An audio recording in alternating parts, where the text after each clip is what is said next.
사랑하는 성도 여러분, 오늘 이 제목을 보면은 이 세금의 문제가 나옵니다.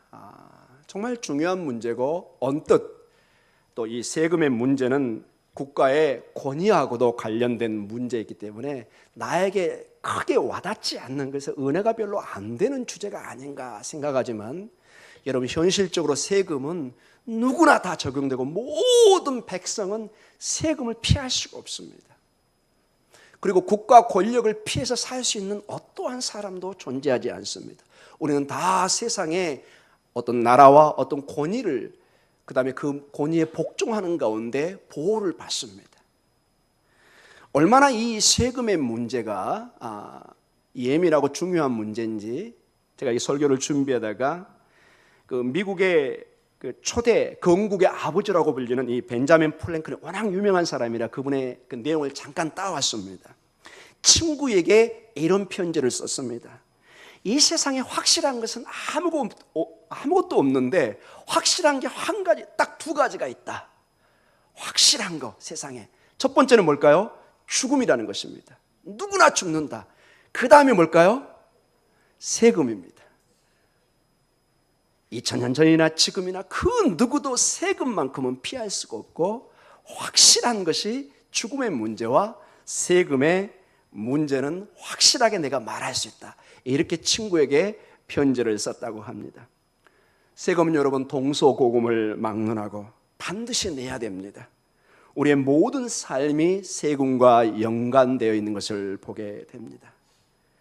그래서 오늘 본문의 배경은 계속해서 성전에서 예수님의 그 권위에 도전을 줬는데, 주로 종교적인 권위에 도전을 줬습니다. 예수님께서 왜 성전에서 가르치고 그래서 치료하는지 직접적인 거기에 도전을 했는데, 너무나 예수님이 놀라운 방법으로 하나하나 그것을 대답하고 계속 이 종교 지도자들이 곤란을 당합니다. 이제 도저히 예수님이 도망치거나 빠져나갈 수 없는, 정말 여기 본문에 보면은 15절에 얼물을 딱 만들어서 질문을 합니다. 그게 국가 권력에 대한 문제입니다. 국가 권력의 문제. 이게 단순한 세금에 관계된 질문이었지만은, 그러나 이것이 그 당시에 로마 제국에 대한 권위의 문제, 지금 저희들이 살아가는 이 국가의 권위의 문제하고 직접적인 연결되는, 그래서 우리가 떼려야 뗄 수가 없는, 가끔 우리 이런 얘기를 하죠. 극단적인 두 모습이 나옵니다. 국가의 문제에 대해서 전혀 관심을 갖지 않고 나는 정치학은 몰라 이런 사람이 있습니다. 여러분, 정치가 모든 것을 결정합니다. 한 사람의 위정자를, 한 사람의 공무원들을 잘못 뽑았을 때 얼마나 나라에 막심한 피해를 줄 수 있는지, 또 어떤 사람을 잘 뽑았을 때 얼마나 그 나라와 그 공직의 기강이 바로 서는지를 우리는 너무나 잘 알고 있습니다. 이 모든 것이 정치로 이루어집니다. 지나치게 정치에 관심을 가져서 모든 걸 정치로 해결하려는 그런 것도 우리에게 문제가 되지만은, 지나치게 정치를 외면하면은 그만큼 우리에게 손해가 다가옵니다. 그래서 우리는 정당한 방법으로, 특히 선거를 통해서 우리의 권리를, 민주주의의 권리를 표현하는 것입니다. 그래서 조금 우리에게 막연하게 보이는 문제일지 모르지만, 이 본문을 통해서 특별히 저는 이 땅에 나그네로 살아가고 순례자로 살아가고 최종적인 권위, 하나님 앞에 그 권위를 두고 있는 저희들이, 국가의 권위에 지금 이 땅의 삶 속에 살아가는 저희들이 어떻게 하나님의 권위와 세상의 권위와 이것을 서로 조화를 이루면서 살 수 있을까? 이게 사실 깊이 들어가면 무슨 토론회나 어떤 그 학교에서 어떤 그 논문 발표식으로 갈 수도 있지만, 저는 그런 의도는 없고요. 오늘 본문을 통해서 우리가 이 하나님의 말씀을 통해서 최소한의 우리가 한번 이것을 반추해보는, 생각해보는, 다시 한번 우리의 나그네 삶 속에서 어떤 그 권세의 문제를 고민해보는, 특별히 정치적인 문제와 연관해서 고민해보는 시간을 갖도록 하겠습니다. 자, 오늘 15절과 16절로 오늘 본문이 시작됩니다. 같이 읽습니다. 이에 바리새인들이 가서 어떻게 하면 예수를 말의 올무에 걸리게 할까 상의하고 자기 제자들을 헤롯 당원들과 함께 예수께 보내어 말하되 선생님이여 우리가 아노니 당신은 참되고 진리로 하나님의 도를 가르치시며 아무도 꺼린 일이 없으시니 이는 사람을 외모로 보지 아니하심이니이다. 우리 17절까지 같이 읽습니다. 그러면 당신의 생각에는 어떠한지 우리에게 이르소서.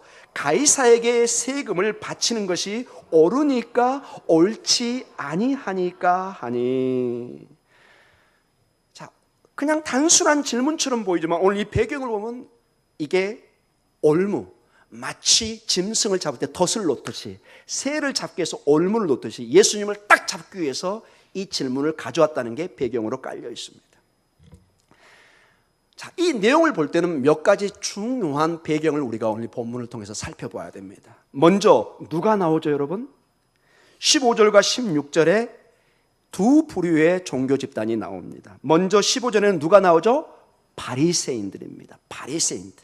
이 바리새인들의 특징은 여러 특징이 있지만 이 본문과 비교해서 중요한 특징은 로마 지배를 매우 반대하는 사람입니다. 로마의 제국이 빨리 무너져서 메시아의 왕국이 회복되기를 간절히 기도하는, 정말로 그 경건이 하늘을 찌를 것 같은 그런 사람들입니다. 반대로 16절에 헤롯 당원들은 전혀 반대의 길을 걷는 사람입니다. 이들은 철저히 로마 권력에 같이 야합하는 사람들입니다. 그들의 도움을 받아서 어떤 권력을 행사하고 이익을 보는 사람입니다. 그래서 평상시에 이 바리새인들과 헤롯 당원은 전혀 같이 할 수 없는, 대화도 하지 않는, 만나면 싸울 수밖에 없는 그런 사람이었습니다. 바리새인 입장에서 헤롯 당원은 배신자요, 하나님의 성전을, 예루살렘을, 하나님의 나라를 버린 사람처럼 보이고, 헤롯 당원 입장에서는 바리새인은 전혀 현실을 인정하지 못하고 그냥 거의 대화가 안 되는 그런 사람처럼 보일 수도 있었을 것입니다. 그런데 오늘 이들이 하나가 되어서 누구에게 나오죠? 예수님에게 나옵니다. 즉 바리새인이나 헤롯 당원이 볼 때 둘 다 예수님은 공통적인 공공의 적입니다. 예수님의 가르침을 보니까 바리새인 입장에서도 상당히 자기들이 원하는 방법이 아닌, 그리고 헤롯 당원 입장에서 볼 때 이 예수님의 이 움직임이 너무 위험해요. 마치 왕처럼, 메시아처럼 나라를 전복할 것 같은 그런 느낌을 줍니다. 자기들의 직위가 거의 이렇게 불안해하는, 둘 다 이 예수님의 모든 가르침이나 행동이 참으로 위험해 보이고 있는 것입니다. 그래서 공통적인 이익을 위해서 그들이 하나가 되어서 이제 예수님에게 와서 질문을 합니다. 왜 여러분 그들이 질문을 하죠? 어떤 이유를 가지고 있죠? 15절에 그 내용이 나와 있습니다. 이에 바리새인들이 가서 어떻게 하면 예수를 말의 올무에 걸리게 할까 상의합니다. 말을 통해서 이 질문과 그 대답을 가지고 올무로 덫에 딱 잡기 위해서 지금 이들이 딱 모여서 질문을 하기 위해서 다가오고 있는 것입니다. 18절에 보니까 예수님께서는 그들의 마음을 보시고 그들이 악함을 아시고 이렇게 나옵니다. 18절 한번 봐보십시오, 여러분. 예수께서 그들의 뭘 아시죠? 악함을 아시고. 순수하게 몰라서 어떤 학생이 선생님에게 질문하는 것이 아니라 가끔 학생 중에 선생님을 아주 곤란하게 하고 당황스럽게 하기 위해서 의도성을 가지고 질문하는 학생이 꼭 있습니다. 제가 가르칠 때도 그런 학생이 몇 사람이 있어서 아주 제가 당황스러운 적이 있었습니다. 여기 보면 그들은 어떤 그 차원을 뛰어넘어서 악한 마음을 가지고 나중에 보면 예수님을 죽이기 위해서 이런 어떤 어려운 질문을, 곤란한 질문을 가지고 온 것을 보게 됩니다. 그 다음에 중요한 것이 이 대화가 이루어지는 장소입니다. 이 장소가 어딜까요? 성전입니다. 여러분, 예수님께서 성전에, 예루살렘에 입성하고 성전에 들어가서 아직 나오지 않았습니다. 일주일에 그 중요한 사건이 지금 집중적으로 지금 여기에 나오고 있습니다. 성전이라는 게 굉장히 중요합니다. 왜냐? 성전은 그 어떤 우상도 허용이 안 되는 곳입니다. 오직 하나님의 집이요 기도하는 곳이요 하나님만 예배하는 곳입니다. 그런데 이 성전에서 오늘 중요한 이러한 대화가 이루어지고 있습니다. 특별히 여러분 이 본문을 이해하기 위해서는 이 대화의 장소가 성전이라는 것을 여러분 배경으로 가지고 있으면 훨씬 이 본문을 깊게 그리고 이 문제의 심각성을 우리가 느낄 수 있을 것입니다. 그리고 무엇의 요구로 여러분 질문을 하는 것입니까? 질문의 내용이 무엇인가요, 여러분? 17절에 보니까 그 내용이 세금에 관계된 것을 보게 됩니다. 17절 다시 한번 읽어볼까요? 그러면 당신의 생각에는 어떠한지 우리에게 이르소서. 가이사에게 세금을 바치는 것이 옳으니까 옳지 아니하니까 하니. 자, 문제를 보면 간단해 보입니다. 무슨 이게 옳을까? 그러나 여기는 깊은 덫이 달려 있습니다. 덫, 올무가 있습니다. 정말로. 자, 이것을 한번 우리가 오늘 본문을 한번 다시 한번 깊게 보도록 하겠습니다. 여러분, 예수님 당시에 유대인들에게는 세 가지의 중요한 세금을 내야 됩니다. 몇 가지요? 세 가지. 더 많이 있겠지만 중요한 세 가지 세금이 있었습니다. 먼저 우리가 이미 보았던 마태복음 17장 24절과 27절에 보면은 성전세를 누구나 내야 됩니다. 유대인이라면 성전세 반세기를 내야 됩니다. 꼭 내야 됩니다. 그 다음에 간접세를 내야 됩니다. 간접세. 어떤 게 간접세일까요? 우리도 간접세가 많이 있습니다. 여러분 뭐 아이스크림 하나를 사 먹고 음식을 하나 사 먹어도 거기에 어떤 게 첨가되죠? 부가세. 그게 다 세금입니다. 여러분이 가게 가가지고 이거 부가세 빼고 저한테 가격을 매겨주세요. 그럼 여러분 간첩이 되는 것입니다. 뺄 수가 없습니다. 그 주인도 어쩔 수가 없습니다. 이거는 반드시 국가가 부과한, 이건 다 우리가 인정하고 받아들입니다. 그 다음에 여러분 장사하실 때 그냥 여러분 장사가 되시나요? 대답이 없으시네요. 국가로부터 뭐가 반드시 날라오죠? 장사의 이익을 반드시 내야 됩니다. 무역할 때 여러분 그냥 할 수 있나요? 나중에 큰일 납니다. 그거 걸리면 몇 배의 그 뭐라고 그러죠? 그 페널티, 벌금이, 과징금이 주어집니다. 여러분 방송에 나오는 게 전부 다 방송이 그런 거잖아요. 대기업이나 어떤 기업들 이 세금 잘못 계산했다가 어마어마한 세금이 떨어지는 그런 것을 우리가 보게 됩니다.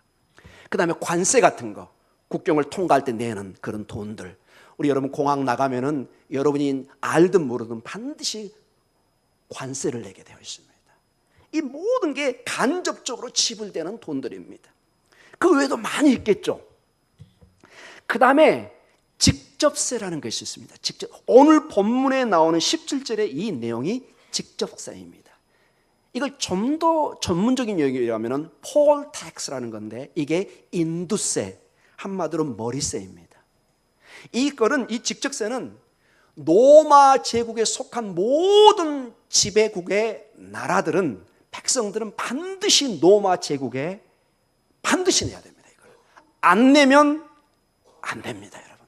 안 내도 될 것 같은데요, 안 됩니다, 여러분. 왜 안 되느냐, 제가 그걸 좀 설명하겠습니다. 이걸 인두세, 우리말로 이걸 머리세 이렇게 합니다. 이걸 영어로는 폴 텍스라고 해서 수천 년을 내려온 것입니다. 어떤 나라를 지배하면 그 지배국에서는 반드시 마치 우리 조선이 명나라나 중국의 어떤 사신들에게 공물을 바치듯이 반드시 내야 되는 것입니다. 이게 여러분 언뜻 보면 근데 많은 돈은 아닌 것처럼 보입니다. 1데나리온을 내야 됩니다. 1데나리온은 얼마냐? 한 노동자가 하루의 품삯입니다. 한 8만 원에서 한 10만 원 정도 된다고 할까요? 1년적으로 볼 때는 뭐 큰 돈이 아닌 것처럼 보입니다. 그러나 유대인 입장에서는 두 가지 점에서 크게 이게 문제가 됩니다. 첫째로 민족주의자들, 열심당원 같은 사람들은 근본적으로 이 로마 제국이 그들에게 세금을 매기는 것에 대해서 모독감을 느꼈습니다. 어떻게 우상을 섬기는 이방 국가가 하나님의 나라인 우리에게 세금을 매기는가? 큰 모독감을 가지고 항상 여기에 저항을 했습니다. 그 다음에 가난한 사람들, 이 가난한 사람들은 이미 우리가 살펴보았지만 이런 그 직접세, 인두세만 내는 것이 아니라 성전세도 내야 되죠, 간접세도 내야 되죠. 이게 쌓이고 쌓이면 이 양이 어마어마하게 됩니다. 마치 여러분 이 책이 여러분 한 권은 그렇게 무겁지 않아 보입니다. 이 책이 10권을 올려면 제가 이렇게 한 손으로 들 수 있을까요? 안 됩니다, 여러분. 생각보다 책이 엄청 무겁습니다. 이게 실감이 안 되면 우리 여성들 옷을 한번 보도록 하겠습니다. 여기 우리 성가대가 입은 옷 굉장히 가벼워 보입니다. 여름 옷이기 때문에. 이거 20불, 30불 되면 여러분 들기 쉽지 않습니다. 무거워집니다. 세금이 그런 성격을 가지고 있습니다. 그 하나는 작아 보이는데 이게 모아지면 상당히 부담스러운 돈이 되는 것입니다. 자, 이러한 가운데 우리 17절을 다시 한번 읽어보도록 하겠습니다. 그러면 당신의 생각에는 어떠한지 우리에게 이르소서. 가이사에게 세금을 바치는 것이 옳으니까 옳지 아니하니까 하니. 자, 이 질문은 딱 두 가지입니다. 로마 제국에, 가이사는 로마 제국을 상징하니까요, 돈을 내야 되는 거 yes 아니면 no. 뭐죠? 세금을 내지 않는 것입니다. 자, 두 가지를 설정하고 우리가 한번 설명을 보도록 하겠습니다. 만약 세금을 가이사에게 내지 마라 이렇게 예수님이 대답을 했다, 그럴 수도 있잖아요, 여러분. 둘 중에 하나니까 yes 아니면 no니까요. 만약에 그러면은 로마 제국의 세금 제도에 반대했던, 제가 방금 전에 얘기했던 어떤 열심 당원이라든지 가난한 사람들은 얼마나 좋아할지 모릅니다. 와, 역시 우리가 생각했던 메시아구나. 역시 우리가 생각이 맞았어. 세금을 반대하고 로마 정부를 무너뜨려서 다윗 왕국을 회복하는 놀라운 일이 있을 것이다. 더욱더 인기를 얻고 좋아졌을 것입니다. 근데 여러분, 여기에 큰 함정이 있습니다. 만약 로마 제국의 세금을 내지 말라 이 얘기는 로마 제국에 대한 반역, 폭동으로 간주했습니다. 로마 제국은 여러분 이 세금 문제에 대해서 아주 예민하게 반응을 했습니다. 기록에 보면은 주후 6세기경에 로마 제국이 모든 속국에 이 인두세, 폴 텍스를 부과하기 시작했습니다. 자, 이것이 부과되니까 유대인의 열심당원 중에 유다라는 지도자가 이게 정면으로 맞서서 몇백 명이 폭동을 일으켰습니다. 우리는 못 냅니다. 여러분, 로마 군대가 어떻게 했냐면은, 여러분 이 기록에 보면은 비참하게 와서 이 사람들을 무자비하게 진압을 했습니다. 이 모든 사람을 한 사람 한 사람 다 잡아서 전부 다 장대에 달아서 십자가형을 채워버렸습니다. 그래서 모든 길거리에 이 사람들을 다 세웠습니다. 그래서 경고를 줬습니다. 이 세금에 내지 않고 반역을 하면 이런 식으로 당신들은 죽을 것이다. 이렇게 경고의 메시지를 보냈습니다. 세금을 내든지 아니면 내지 않으면 혹독한 대가를 치를 것이다. 이렇게. 왜냐하면 로마 제국은 그 모든 재정이 이러한 세금으로 이루어졌습니다. 그래서 이 세금을 안 내는 것은 로마 제국의 정면 전쟁을 선포하는 것으로 받아들였습니다. 그러니 이 문제가 오늘 간단한 것이 아닌 것을 알게 됩니다. 그러면 만약에 세금을 가이사르에게 내라 그렇게 하면 어떻게 될까요? 그럼 반대로, 자, 내라 그러면은 로마 세력과 결탁된 헤롯 땅이나 로마 정부로서는 아주 안심, 아하, 그렇게 위험한 사람이 아니구나, 그저 한 종교 지도자구나. 그래서 로마 제국에서는 크게 부담을 안 갖고 무슨 뭐 군대를 보내서 잡을 필요도 없을 것입니다. 그러나 문제는 무엇이냐? 많은 예수님을 따랐던 그 당시의 백성들은 큰 실망에 빠질 것입니다. 이러한 세금 제도를 하나의 상징적인 의미로 로마 제국에서 우리를 구원해 줄 메시아로 생각했는데 이 사람은 로마와 결탁된 그저 그런 사람이구나. 그래서 여러분, 이 질문에는 두 가지가 있습니다. yes, no로 요구하는 질문이지만은 두 가지의 면이 있습니다. 로마 정부의 전쟁을 선포하든지 아니면 백성의 배신자가 되든지. 그래서 이게 굉장히 복잡한 내용이 있는 것을 우리가 알 수 있습니다. 여러분이라면 어떻게 대답하시겠습니까? 이 본문을 안 읽었다고 생각하시고 아마 갑자기 스트레스가 쌓이면서 아마 며칠을 잠을 못 자면서 병원에 실려가는 현상이 일어날 것입니다. 왜? 둘 중에 하나는 대답을 해야 되니까. 예수님은 어떻게 대답을 했을까요? 자, 우리 18절 먼저 보도록 하겠습니다. 같이 읽습니다. 예수께서 그들의 악함을 아시고 이르시되 외식하는 자들아 어찌하여 나를 시험하느냐. 예수님이 이렇게 말씀하십니다. 먼저 그들의 악함을 아십니다. 그리고 외식하는 자들이라고 부릅니다. 이게 외식이란 말이 위선자란 뜻입니다. 이 말이 어디서 나왔냐면 고대 예수님 당시에 그리스의 이 연극에서는 배우들이 가면을 쓰고 나왔습니다. 자기 얼굴을 가립니다. 자기가 안 보이고 어떤 새로운 자기 역할극에 맞는 마스크를 쓰게 되어 있습니다. 이게 처음에 위선자, 외식이란 단어였습니다. 이게 점점점 발전되면서 외식, 위선자라는 단어로 발전한 거죠. 내가 아닌 다른 어떤 것을 보여주는. 근데 여러분 이 외식이라는 단어가 주로 누가 썼던 단어일까요, 여러분?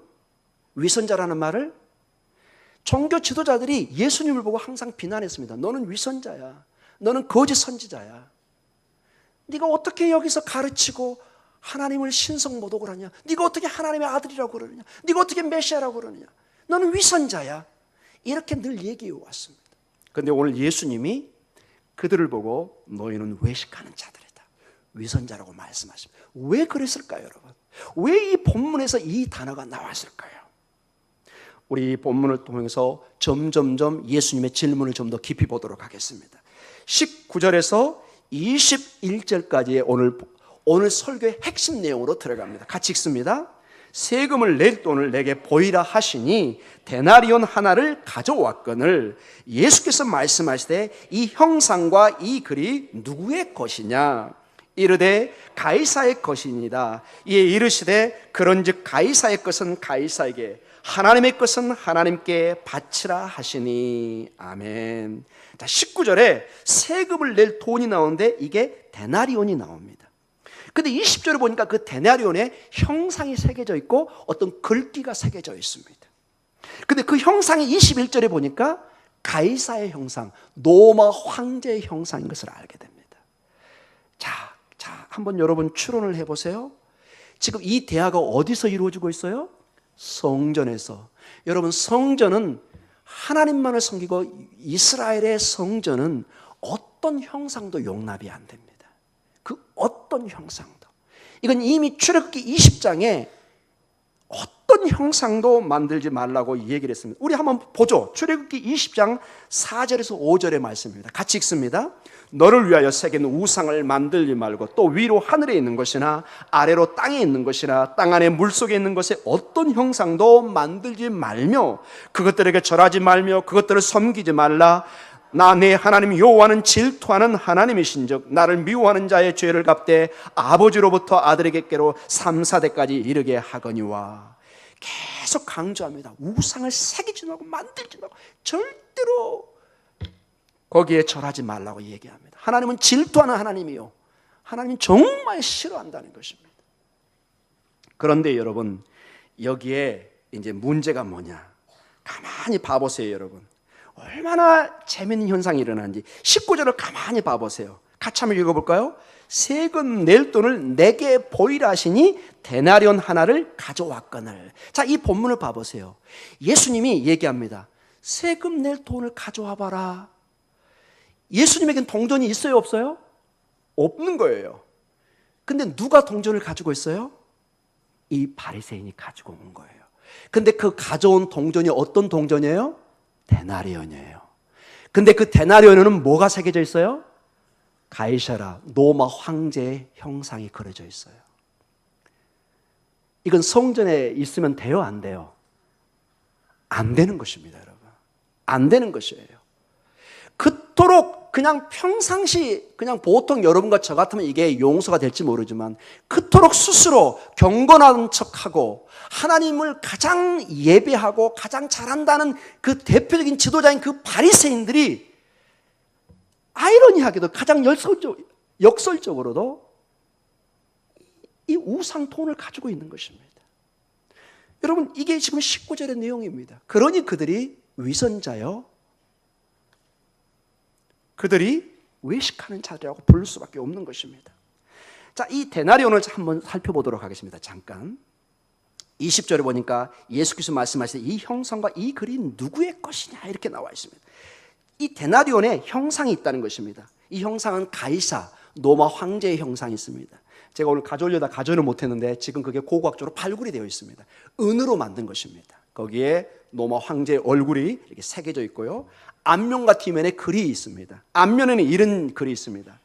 신의 아우구스트의 아들 디베리우스 가이사르 아우구스투스 이렇게 되어 있습니다. 즉 아우구스투스라는 말은 존엄자란 뜻입니다. 존엄한 자, 즉 신이란 뜻입니다. 신의 아들 바로 가이사 아우구스투스라고, 즉 이 가이사가 신의 아들, 즉 신이란 뜻입니다. 그리고 뒷면에는 이렇게 적혀 있습니다. 신 그리고 대제사장. 그러니까 완전히 가이사가 어떤 신처럼 그들에게 숭배를 받고 있었던 것입니다. 근데 그것을 다른 사람도 아닌 바리새인 품속에서 이게 나오면 자기도 모르게 이걸 꺼내준 겁니다. 가장 거룩하다고 자처하며 오직 하나님만 섬기고 영광을 돌리고 있다는 종교인들은 황제의 형상이 새겨진 동전을 가지고 있었던 것입니다. 본인들이 위선자가 된 것입니다. 그들이 하나님의 성전에서 절대 금지된 우상이 새겨진 동전을 가지고 있었던 것입니다. 그래서 그들의 위선적인 모습이 지금 너무나 극명하게 보여주고 있는 것을 보게 됩니다. 한마디로 법적으로 보면 형사한테 현장에서 도둑이 잡힌 것입니다. 현장범이 돼버린 것이죠. 그런데 중요한 게 오늘 21절의 말씀입니다. 오늘 우리 설교의 핵심 주제와 관계됩니다. 우리 20절 같이 읽겠습니다. 이르되 가이사의 것이니이다. 이에 이르시되 그런즉 가이사의 것은 가이사에게 하나님의 것은 하나님께 바치라 하시니. 아멘. 자, 여기에도 두 가지 문제가 나옵니다. 주님이 두 가지로 얘기합니다. 데나리온을 보여주면서 그래? 이걸로 너희가 세금을 내지. 자, 여기 이 데나리온에 어떤 게 새겨져 있다고요? 가이사의 형상이 새겨져 있습니다. 이거 가이사의 거구나. 그럼 가이사의 거는 누구에게 내라고요? 가이사에게 내라. 로마의 정당한 세금을 내라고 얘기하는 것입니다. 가이사는 로마 제국을 상징합니다. 너희들은 정당하게 로마 정부에 세금을 내라는 것입니다. 근데 중요한 게 거기서 끝나지 않습니다. 그리고 또 뭐라고 그러죠? 하나님의 것은 하나님께 바치라 얘기합니다. 자, 여기에 중요한 하나님의 초점이 있습니다. 가이사의 세상 정부에 순종하라 여기에 끝나지 않고 하나님의 권위를 다시 가르쳐 줍니다. 이게 무엇을 의미할까요? 먼저 가이사의 것은 가이사에게 문제를 좀 더 살펴보겠습니다. 이거는 특별히 이 학자들의 견해를 제가 좀 가져왔습니다. 여러분, 그 당시 로마 제국에 황제들이 아주 못된 황제들도 많았습니다. 대표적으로 네로 황제라든지 우리가 아는 그 악행을 행했던. 그러나 그 황제들이 악만 행한 것이 아니라 상당한 세상의 질서와 안정을 또 가져온 것도 사실입니다. 즉 국가의 순기능이 있었다는 것입니다. 이 구약 세계를 봐도 여러분 이것이 나옵니다. 이 국가라는 어떤 존재인가? 여러분, 이스라엘은 하나님이 왕이시고 절대 권력을 가지고 있습니다. 그런데 하나님이 무엇을 허락해 줬죠? 왕의 제도를 허락해 줬습니다. 이방 왕들도 다 하나님의 권세 속에 나온 것을 보게 됩니다. 이방 왕이 악을 응징하고 정의를 세우도록 하나님이 세우신 것을 알 수 있습니다.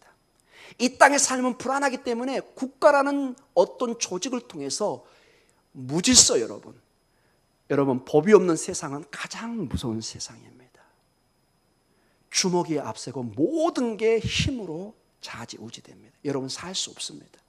여러분 국가를 때로는 우리가 국가의 권력을 우리가 미워하고 반대도 하지만 국가가 없으면 그 자체가 죽음입니다. 혼돈 자체입니다. 여러분 상상해 보십시오. 오늘 예배를 마치고 나아갔는데 모든 법 질서가 중단되었을 때 내가 언제 죽을지 모르는 것입니다.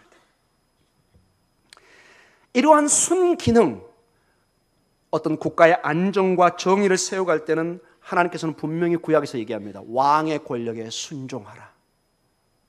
그리고 여러분, 이 사도 바울의 케이스를 보면 너무 잘 알 수 있습니다. 사도 바울이 이 로마서를 쓸 때 로마 제국의 여러 가지 안 좋은 점도 있었지만 로마 군대를 통해서 이 지중해와 모든 세계에 큰 평화를 유지했고 질서를 유지했습니다. 나라를 오가는데 자유롭게 왕래할 수 있고 모든 세계화를 이루는 큰 역할을 했습니다. 그 덕분에 사도 바울은 자유롭게 선교 여행을 다닐 수 있고 하나님의 말씀을 전했습니다. 그리고 사도행전 같은 걸 보면은 사도 바울은 어떤 결정적인 법적인 문제가 있을 때 항상 이렇게 얘기했습니다. 나를 로마의 법정에 세워달라. 나는 로마 시민권을 가지고 있고 나는 이렇게 함부로 대접받을 사람이 아니다. 마지막은 로마법에 호소를 했습니다. 왜냐? 로마법이 아직도 가장 정당한 법이었다는 것입니다. 로마법을 이용해서 자신의 선교 사역에 기꺼이 사용한 것을 볼 수 있습니다. 공정한 재판을 받을 수 있는 것이 로마 법정인 것을 사도 바울도 인정하고 있는 것입니다. 그래서 여러분 로마서 13장에 보면은 권세에 순종하라는 얘기가 나옵니다. 자, 이걸 얘기하면은 우리는 또한 그러면 지나친 친정부적인 내용으로 갈 수도 있을 것입니다. 순기능을 감당할 때 우리는 나라를 사랑하고 특별히 이렇게 단임 민족으로 있는 우리 대한민국 백성들은 나라에 대한 사랑이 끔찍한 것을 압니다. 정말 애국가만 나와도 눈물을 흘리는 그런 우리 민족입니다. 그런데 지나치게 그러나 또 나라의 권력에만 우리가 엎드리면은 어떤 민주화가 아닌 어떤 국가의 어떤 독재라든지 폭력이 이루어졌을 때 그럼 우리는 어떻게 해야 될까요? 그런 문제에 또 중요한 질문이 나옵니다. 오늘 다 그걸 다루지는 않겠습니다. 자, 두 번째 내용으로 가겠습니다. 이 예수님은 가이사 세상 법정의 순종만 얘기하는 것이 아니라 오늘 사실은 설교의 핵심으로 들어갑니다. 주님이 하고 싶은 얘기가 여기에 있습니다. 뭐가 나오죠? 하나님의 것은 하나님께 바치라. 자, 이 얘기입니다. 여기 이 작은 데나리온에 신처럼 여기는 로마 황제에게도 너희가 순종하는데 세상의 가장 most high, 가장 높으신 하나님에게는 얼마나 너희가 순종해야 되겠느냐, 이 말씀을 주고 있는 것입니다. 너희가 세상 권력에 순종하듯이 절대 성도의 권력의 마지막 궁극적인 권위를 가지고 계신 하나님에게 너희가 절대로 순종하라는 것입니다. 그래서 여러분 여기에 큰 이제 한 가지 문제만 제가 다루겠습니다. 만약에 우리의 정부가 아니면 다른 정부가 우리가 순종하고 다 복종해야 됩니다. 우린 세금을 내야 됩니다. 그런데 이걸 뛰어넘어서 월권을 해올 때 어떤 점에서일까요? 영적인 문제입니다. 신앙의 문제입니다. 마치 북한처럼 우리에게 신앙을 믿지 못하도록 강요한다든지 이 예배에 참석 못하게 한다든지 다른 우상을 섬기게 한다든지 우리의 신앙을 저촉하는, 하나님의 영광을 가리게 하는, 우리의 예배를 방해하는, 우리의 예배를 뺏어가는, 우리의 신앙을 뺏어가는 그 어떤 권력도 나라도 하나님 앞에 맞설 수는 없는 것입니다. 여러분 아멘입니까? 좀 예민한 문제이긴 합니다. 그러나 우리는 단호합니다. 그게 초대교회의 모습입니다. 다 로마 권력에 순종했습니다. 그러나 신앙 문제만큼은 그들은 순교로 답을 줬습니다. 목숨을 바치는 것입니다. 그들은 회유했습니다. 너희가 이것만 포기하고 황제를 숭배하면 모든 자유를 주겠다. No, 우린 차라리 죽음을 택하겠습니다. 사랑하는 성도 여러분, 우리는 그래서 디모데 전후서나 모든 성경을 통해서 나라를 위해서 기도해야 되는 게 이 나라가 바른 정치를 하고 우리가 평안한 신앙생활을 할 수 있도록 기도해야 되는 것입니다. 이게 사도 바울 선생님이 디모데 목사에게 편지한 것입니다. 나라를 위해서 기도해라. 위정자들을 위해서 기도해라. 왜냐? 그들이 세상 생각으로 마치 북한처럼 본인들이 신이 되어가지고 교회를 핍박할 수 있다는 것입니다. 그런 일이 있지 않도록. 그러나 만약에 그런 일이 있다면 로마서 13장도 있지만은 요한계시록 13장도 있습니다. 여러분, 우리는 목숨을 걸고 대항해야 되는 것입니다. 일제시대 때 신사참배에 목숨을 걸고 대항했던 우리 믿음의 선배들과 동일한 그러한 내용입니다. 자, 이러한 내용이 주어졌을 때 오늘 보니까 이제 마지막 결론적인 내용이 나옵니다. 22절입니다. 같이 읽을까요? 그들이 이 말씀을 듣고 놀랍게 여겨 예수를 떠나가니라. 자, 예수 노래해가지고 올무에 딱 잡으려고 했는데 그냥 본인들의 위선만 드러나고 예수님의 기가 막힌 어떤 대답으로 꼼짝 못하고 와우, 역시 또 패했구나. 그리고는 이제 문제는 뭐냐, 예수님을 경배하는데 떠나가 버립니다. 사랑하는 성도 여러분, 저는 여기서 여러분께 좀 도전을 주고 싶습니다. 우리는 여러분 예수님과 하나님의 그 놀라운 은혜와 하나님의 사랑에 와우, 여러분 놀래고 어떻게 해야 될까요? 떠나가야 될까요? 아니면 어떻게 해야 될까요? 우리 예배 자리로 나와야 될 줄 믿습니다. 이들은 여러분 하나님을 섬겼던 종교 지도자들입니다. 그런데 그 놀라운 그 권세 그 자체인 하나님의 아들이 앞에 있는데 놀라기만 하고 떠나가 버립니다. 얼마나 불쌍한 사람입니까? 사랑하는 성도 여러분, 우리는 놀랄 뿐만 아니라 하나님 앞에 마치 이 여름에 여러분 막 우는 그 곤충이 뭐죠? 매미가 어디서 울죠? 땅바닥이요? 나무에 꽉 붙은, 이걸 영어로 클링투란 말을 씁니다. 딱 붙어 있다는 뜻입니다. 우리는 오직 하나님 앞에 딱 붙어서 예배할 줄 믿습니다. 우리의 자세는 떠나는 것이 아니라 이 놀라운 권세 앞에, 생명 앞에 우리는 예배로 나아가야 될 줄 믿습니다. 사랑하는 성도 여러분, 오늘 내용은 어떤 면에서 크게 와닿지 않을 수도 있고 조금 멀어 보이는 내용이 될 수도 있습니다. 그러나 그렇지 않습니다. 모든 삶이 정치이고 우리의 삶의 문제이고 나그네의 삶이요 순례자의 삶은 우리의 삶과 이 땅에 이 권세를 가진 정치의 나라의 그 문제와 긴밀한 연관이 있는 것을 보게 됩니다. 저는 바라기는 우리 대한민국의 정부가 정말 더 발전하고 우리 신앙에 대해서 더욱더 관대해지고 평안을 주시기를 간절히 기도합니다. 왜 이런 얘기를 하느냐, 요한계시록이나 전체적인 이 성경의 분위기는 점점 말세로 갈수록 악한 정부가 나오게 되어 있습니다. 사악한 정부가 나옵니다. 적그리스도의 정부가 나올 수 있습니다. 그리고 모든 정책이 교회에 반하는, 교회의 신앙에 반대되는 정책을 국회에서 통과해서 우리에게 다가올 수도 있습니다. 깨어서 기도해야 됩니다. 제가 그래서 저번 오후 예배 때 얘기했습니다. 우리 자녀들에게 여러분이 대통령이 되셔야 됩니다. 아멘. 별로 자신이 없어 보이네요. 여러분이 국가의 중요한 자리에 가야 됩니다. 제가 우리 여학생들한테 이런 얘기 했어요. 여러분이 갈 수 없으면 그런 남자와 결혼도 하라고 얘기했습니다. 가셔서 이런 정책이 결정될 때 힘을 발휘해야 되죠. 이건 안 됩니다. 이거는 하나님이 기뻐하는 일이 아닙니다 하고 외칠 수 있는 여러분의 자녀들이 많이 나오기를 기도합니다. 저는 여기에 정말 국회의원도 나왔으면 좋겠습니다. 왜냐? 국회의원들이 법을 만드는 사람들이잖아요. 제가 무슨 선거하는 것 같아서 좀 죄송한 얘기인데 전혀 지금 선거철이 아니기 때문에 오해가 없을 줄 압니다. 우리의 자녀들이 정말로 신실한 그런 일꾼들이 되어서 하나님의 영광을 드러내는 그런 축복이 있기를, 여러분의 가정에 그런 축복이 있기를 간절히 축원합니다. 기도하겠습니다.